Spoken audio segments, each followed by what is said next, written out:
अस्सलाम वालेकुम। I welcome you all in another video of the sequence and series. तो I hope ये इसका लास्ट वीडियो होने वाला है, लास्ट वीडियो नहीं बल्कि लास्ट टॉपिक होने वाला है, जिसके अंदर हम हार्मोनिक सीक्वेंस या हार्मोनिक प्रोग्रेशन को डिस्कस करने वाले हैं। सो हार्मोनिक प्रोग्रेशन या हार्मोनिक सीक्वेंस क्या चीज़ होती है? तो हार्मोनिक प्रोग्रेशन या हार्मोनिक सीक्वेंस को डिफाइन करने के लिए हमें अर्थमेटिक सीक्वेंस और सीरीज़ को रिवाइज करना होगा। तो अर्थमेटिक सीक्वेंस क्या थी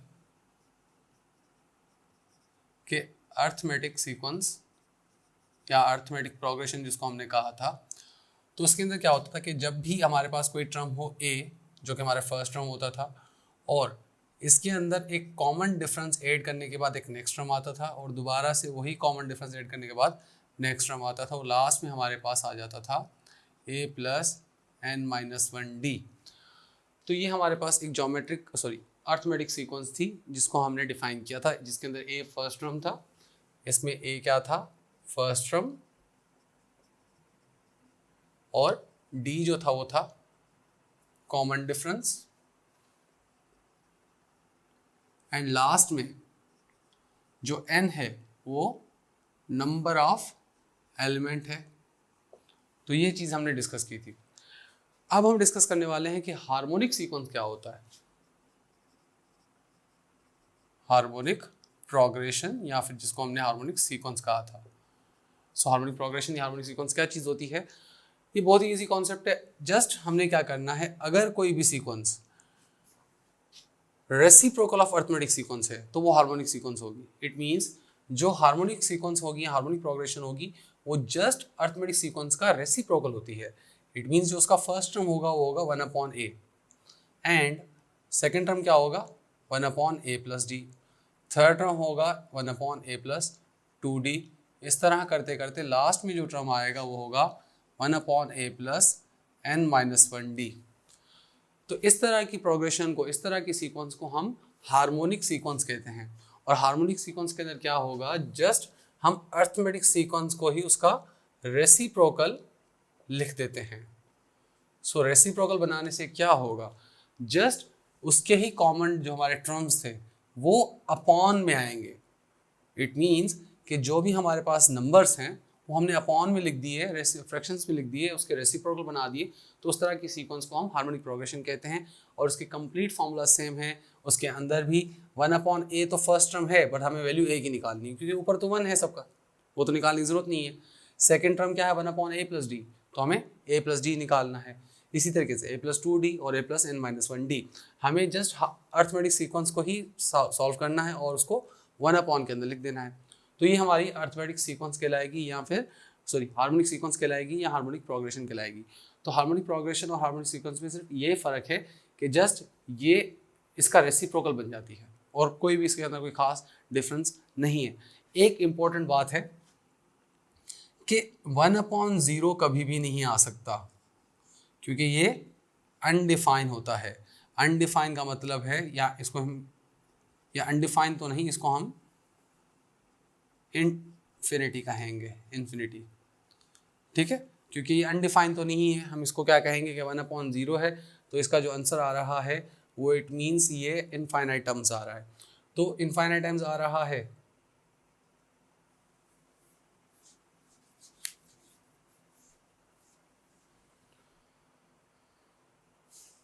एक और इम्पोर्टेंट बात जो इसके अंदर थी वो ये है कि कभी भी हार्मोनिक सीक्वेंस में 1/0 टर्म नहीं आएगा, क्योंकि हमें पता है कि हम डिनोमिनेटर में 0 नहीं ला सकते। तो कभी भी इसके अंदर 0 नहीं आ सकता। क्यों 0 नहीं आ सकता? क्योंकि 1/0 इज इनडिफाइंड। डिफाइन क्योंकि इसको हम डिफाइन नहीं कर सकते, 1/0 इनफाइनाइट होता है, तो इट मीन्स ये 1/0 नहीं आ सकता। तो हार्मोनिक सीक्वेंस बिल्कुल बहुत जस्ट इजी काम है। आपने जस्ट क्या करना है कि 1/, में उसके जनरल टर्म लिखने हैं। और अगर इसका जनरल फार्मूला क्या होगा, उसका जनरल फार्मूला होगा सिंपल कि 1/a plus n minus one D. Simple. तो जो भी हमारा a क्या है इसके अंदर फर्स्ट टर्म है, n क्या है नंबर ऑफ टर्म, और d क्या है हमारे पास कॉमन डिफरेंस। ठीक है, और जनरल टर्म की जगह पे हम यहाँ पे टी एन भी लिख सकते हैं कि जो टी एन यहाँ पे आएगा 1/Tn। तो ये 1/Tn का फॉर्मूला है। इट मीन्स ये कोई भी जनरल फॉर्मूला हम यहाँ पे अप्लाई कर सकते हैं कभी भी जब हमें हार्मोनिक प्रोग्रेशन या हार्मोनिक सीक्वेंस फाइंड करनी होती है। तो इसका कोई न्यूमेरिकल करते हैं जिसको हम इसकी कॉन्सेप्ट्स को देखते हैं कि जो हमने डिस्कस किया है उसकी न्यूमेरिकल बेस में हम किस तरह अप्लाई कर सकते हैं।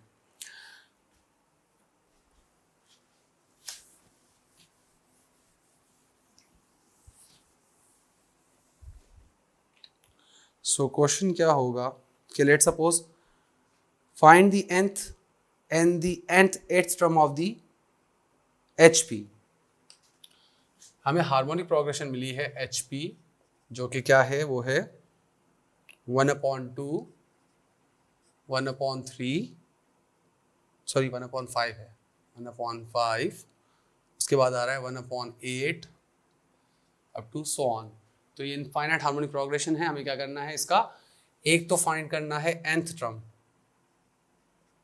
सो nth टर्म फाइंड करने के लिए हम क्या कहेंगे, फॉर्मूला जस्ट सेम रहेगा, वो 1/, में आएगा, ठीक है। तो अब यहाँ पे अगर हम देखें तो क्या हो रहा है कि हमारे पास a क्या होगा, यहाँ पे वो होगा 1/2 और d क्या होगा। अब देखिए 1/3 नहीं हो सकता, तो हम यहाँ पे जस्ट नीचे वाली वैल्यूज को डिस्कस करेंगे। तो हम कहेंगे कि a यहाँ पे 2 है, d क्या है 5 - 2, ये होता है 3, d हमारे पास 3 है और n की वैल्यू n ही है क्योंकि nth टर्म फाइंड करना है। तो हम लिखेंगे कि हमारे पास क्या हो जाएगा, Tn 1/Tn equals to 1/a plus n - 1d।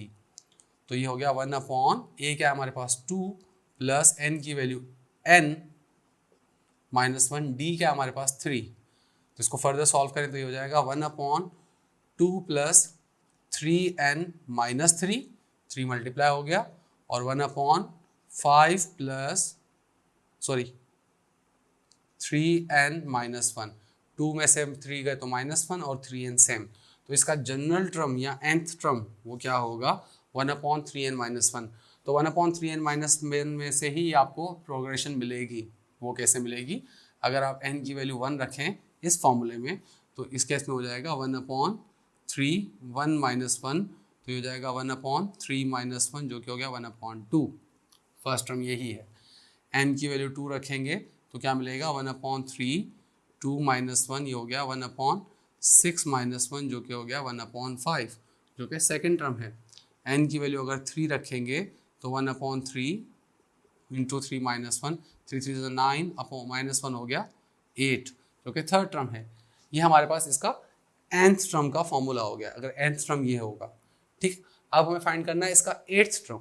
8th term मतलब कि 8वें नंबर पे जो टर्म आएगा, जो एलिमेंट 8 होगा इसका, वो क्या होगा। उसके लिए हम क्या करेंगे, जस्ट n इक्वल्स टू 8 रख देंगे इसी फॉर्मूले के अंदर, ठीक है।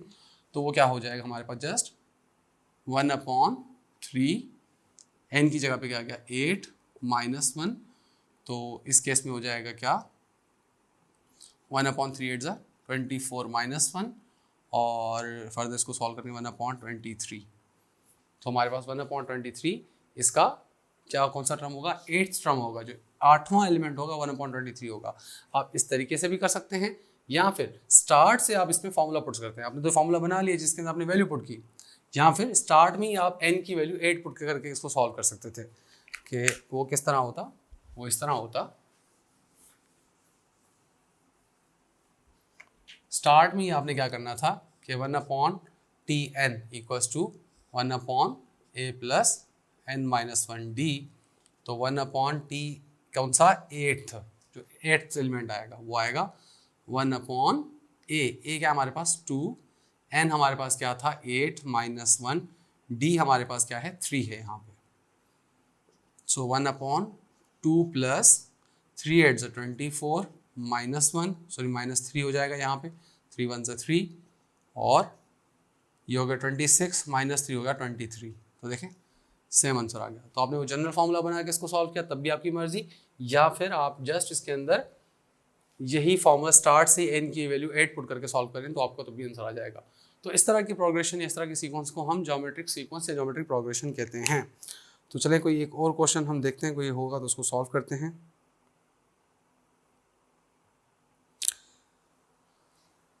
एग्जाम्पल है अगला,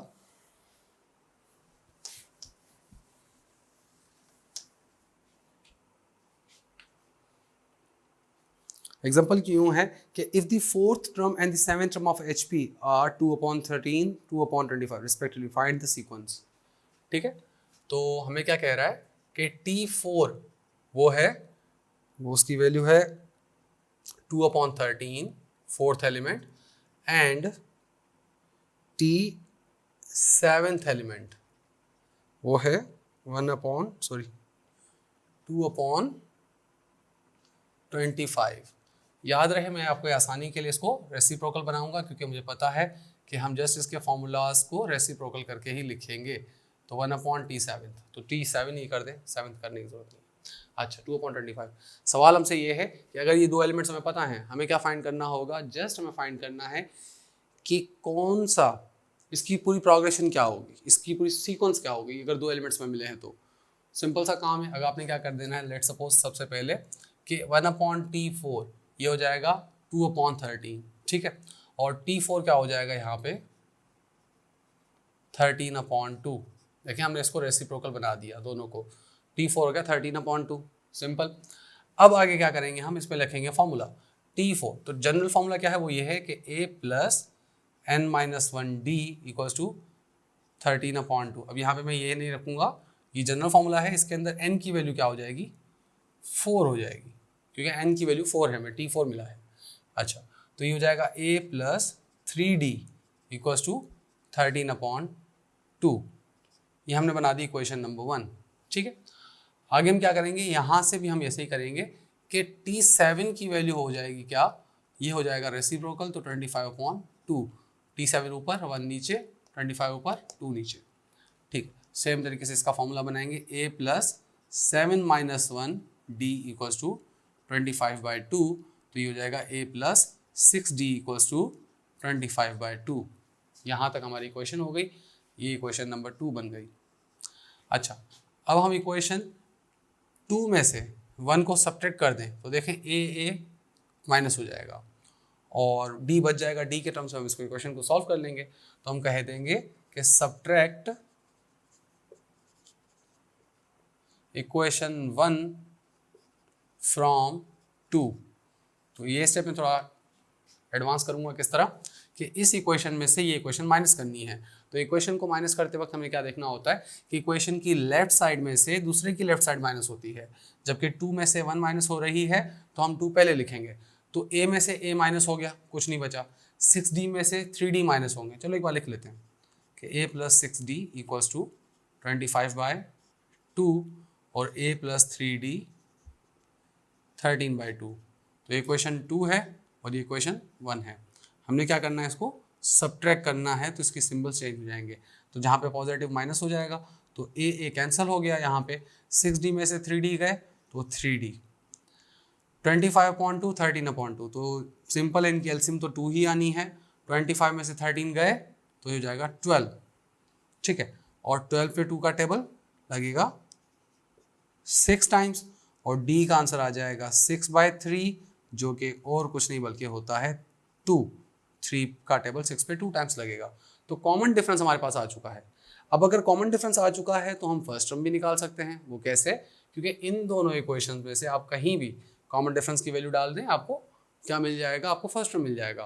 तो इजीनेस के लिए मैं इक्वेशन नंबर 1 में पुट करूंगा क्योंकि इसका फैक्टर छोटा है थोड़ा बहुत और ये 3d है। अच्छा, तो इसको हम लिख देंगे क्या यहाँ पे, put d = 2 in equation number 1। Equation 1 में हम d = 2 पुट कर देंगे। तो इक्वेशन 1 क्या है, वो है a + 3d = 13/2। देखें a + 3d = 13/2। तो यहाँ पे आ जाएगा a + 3d की वैल्यू 2 है, 13/2। तो ये हो जाएगा a + 6 = 13/2। तो ये हो जाएगा a = 13/2 को मैं थोड़ा सिंपल करके लिख देता हूँ, वो हो जाएगा 7.5, सॉरी 6.5। 13/2 क्या होगा 6.5, और ये प्लस का 6 इधर आएगा तो माइनस का 6, और ये हो जाएगा कितना 0.5, 0.5 को और कुछ नहीं बल्कि हम लिख सकते हैं 1/2। ए क्या हो गया, 1/2 हो गया। अब हमारे पास ए पता है, हमें डी पता है, तो हम पूरी सीक्वेंस बना सकते हैं कि T1 जो कि ए ही होता है वो है 1/2, T2 वो क्या होता है A प्लस डी, वो हो गया 1/2 प्लस 3, जिसको हम 3.5 या कह सकते हैं क्या 3.5 इनकी प्लस कर देंगे तो हमारे पास हो जाएगा 5/2 7/2 सेकेंड टर्म हो गया। T3 हो जाएगा A प्लस 2D, हो जाएगा 1/2 प्लस 6, तो एलसीएम करेंगे तो हो जाएगा 13/2 जो कि हमें मिला हुआ था। तो T3 आ गया 13/2, तो T4 मिला हमें 13/2। कहाँ मिस्टेक हुई, A आ गया, 2 आ गया,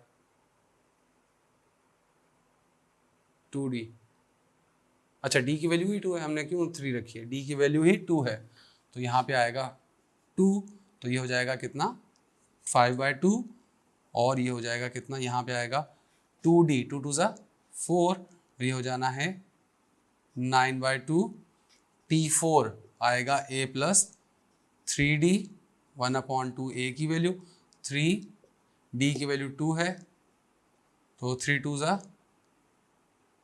आ जाएगा 6, तो ये हो जाएगा 13/2। तो हमारे पास 3 टर्म्स आ गए हैं, 4 टर्म्स, तो हमारे पास काफ़ी इक्वेशन बनाने के लिए।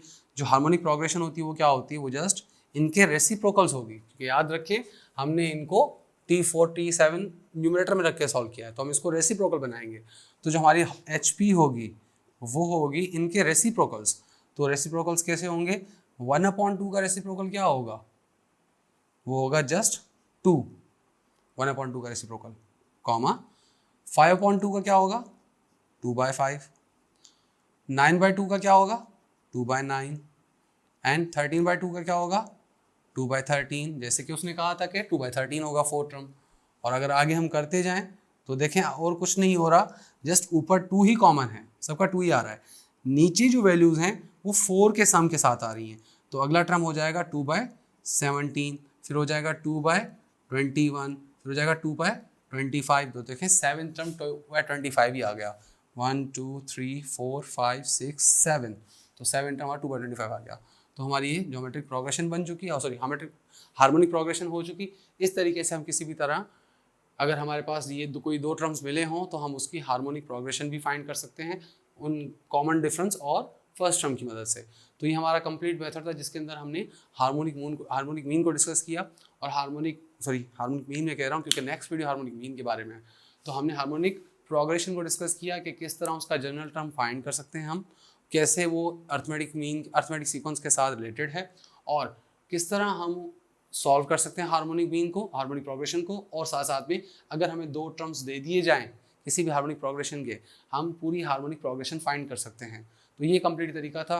तो ये वीडियो हो गया हार्मोनिक प्रोग्रेशन के बारे में। नेक्स्ट वीडियो में हार्मोनिक मीन के बारे में डिस्कस करेंगे।